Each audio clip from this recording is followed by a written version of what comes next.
Hey guys, welcome back to the channel.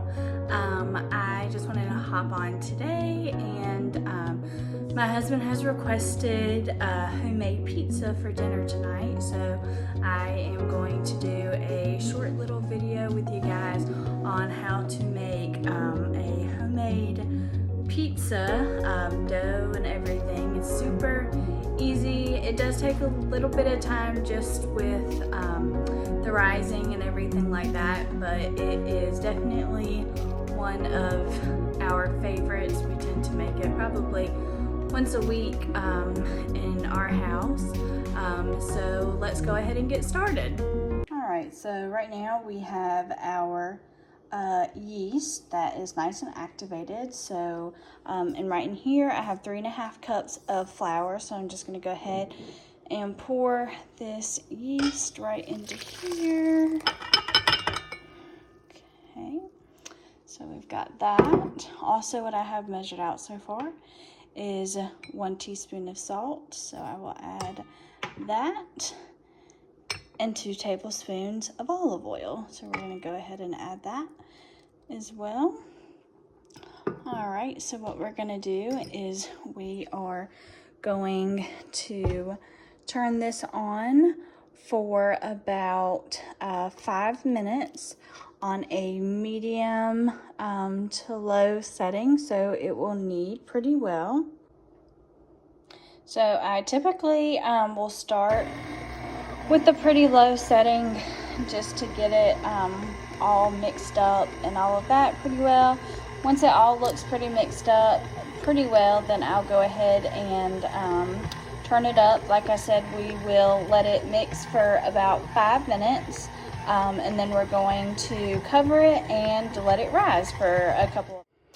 Alrighty, so I let it knead for about 5 minutes. You could typically do anywhere from 3 to 5 minutes. Just keep an eye on it, and you know, you just want to make sure that it has a good consistency, that it's still a little bit sticky, but you know, not sticking to your fingers. So I just put it on this cutting board. I've just put a little bit of flour on there, and I'm just going to work it into a ball. Once I get it into that ball, I am going to put it in a bowl that is already sprayed, and we are going to let it sit for 90 minutes. All right, so I got it in a bowl. I just greased this with a little bit of spray. You can use spray, just regular butter. Just put it into a some sort of bowl, and we are just going to cover it. Now, it's going to rise better if your house is a little warm. Thankfully, here in North Carolina, it has gotten a little bit warmer, so I don't have to put it in the oven. I think it'll be okay with just setting it on the counter and letting it rise. So it's going to start like this. We're just going to cover that right up. You can use plastic wrap. You can use just a dish towel or something like that. That's what I do, because I think typically if it's a little bit damp, it does pretty well. So we'll just keep that covered, and I'm just going to set it for the side for about 90 minutes, and we'll come back and hopefully it will have doubled or maybe even tripled the size. All right, guys, so we let it rise for about 90 minutes.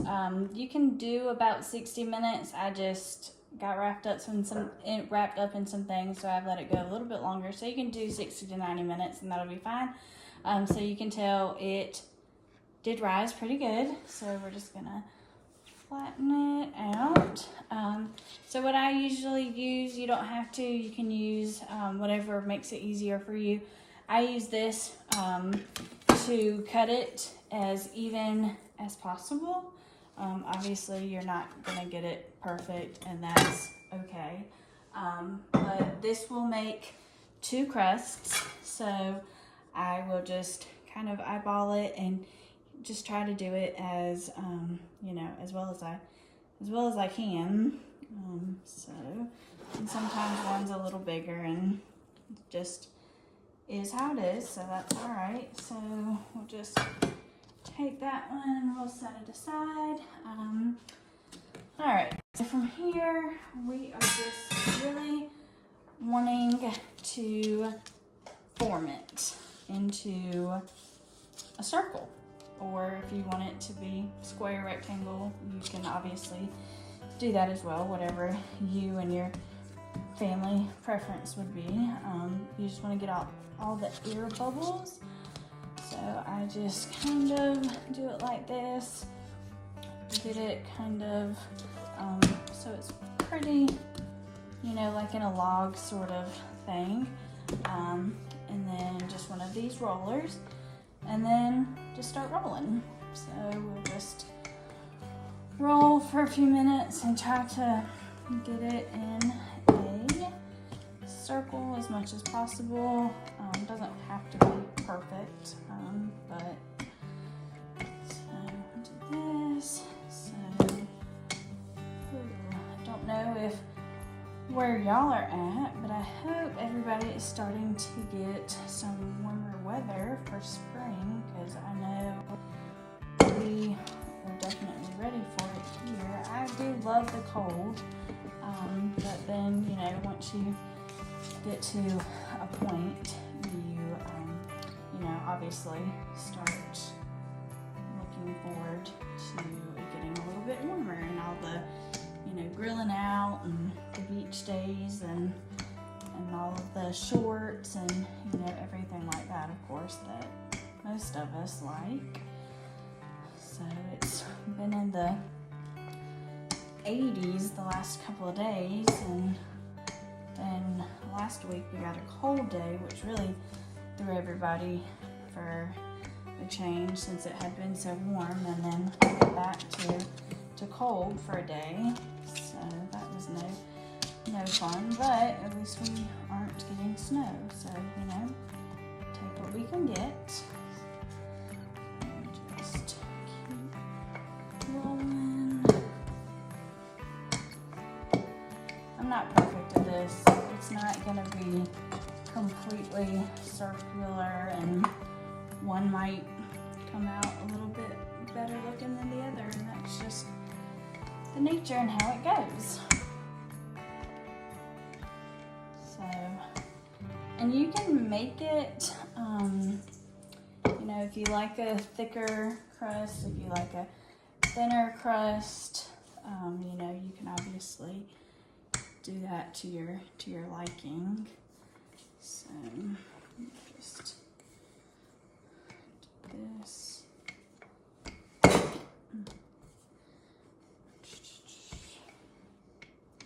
Like I said, not perfect. I'm okay with that.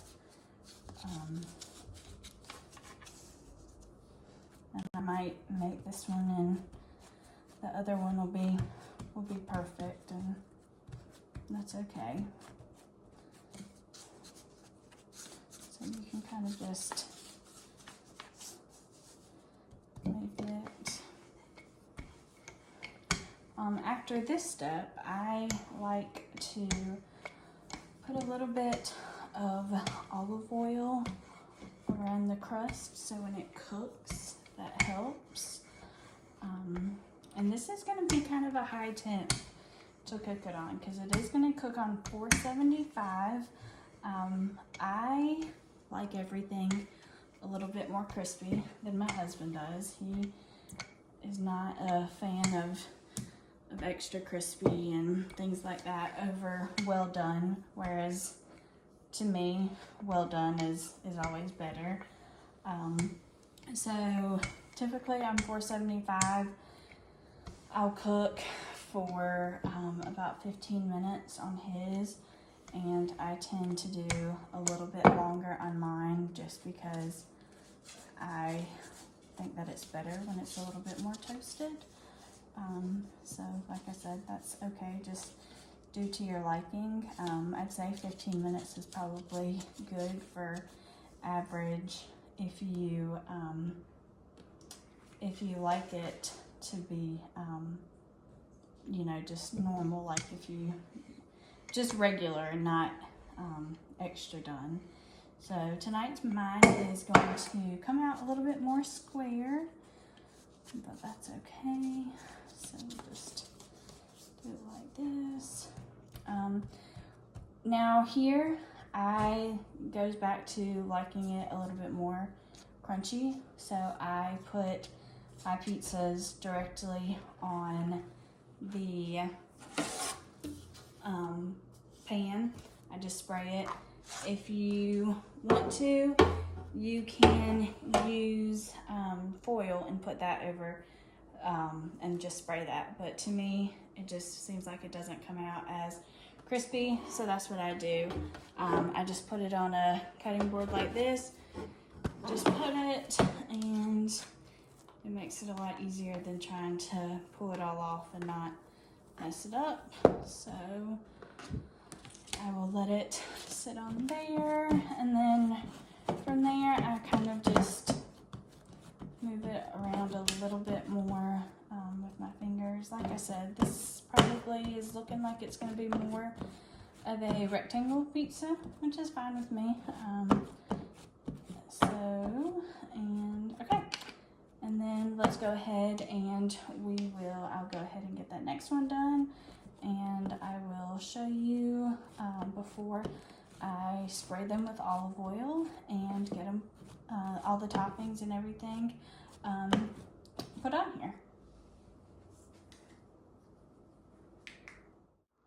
All right, guys, so we have both of the pizzas done. I did sprinkle or pour a little bit of olive oil just around the edges to help with the crust. Like I said earlier, I have them directly on the pan. Personal preference, I think the bottom gets a little bit more crispy. Whatever you prefer, if you want to put it on foil because you don't want to mess up your pans or like it as crispy, you can do that. If not, you can just put it directly on here. My husband always eats the same on his pizza, Italian sausage and ham. I normally do pepperoni and bacon. Once again, put on there whatever you like, whatever vegetables, anything. I will tell you that generally we try to switch it up with the sauces because there are a lot of different pizza sauces out there. We've had a couple that we didn't love as much. I will say tonight though, my husband picked up the two of these, and I tried in the jar, just a taste of it. And this one here is the Prego. It's not, it's kind of blurry, so I apologize, but it's the Prego, and it's just the pizzeria style pizza sauce. That one is delicious. If you like something a little bit more spicy, I did put this one on my husband's. It's the bold and spicy, still the Prego pizza sauce. Both really good. The pizzeria one kind of reminded me of like a sweeter taste. So I thought that one was really good. But like I said, we tend to switch it up, just whatever we're feeling that day, whatever they have. And then we put a lot of cheese on there. We're big cheese people. So I did put a lot of cheese on there. I'm going to go ahead and get these put in the oven at 475. His I'll probably cook for about 15 or 16 minutes. And mine, since I do like it a little bit more crispy, will probably cook it for about 20 minutes. Once again, personal preference. Just keep an eye on it. I would say typically, just for regular, not crispy or anything, 15 minutes would probably work. When I take them out of the oven, I will show you what they look like. All right, guys, so we're all done. I ended up having to switch the other pan because my two pans like this were too big for my oven. So I had to put the other one on a little bit smaller. So they are all finished. They look perfect. Super excited. And yeah, so I will go ahead and put the instructions and everything in the description below. If you like this video, please make sure that you like and subscribe. Hope you have a wonderful evening. Thanks, guys.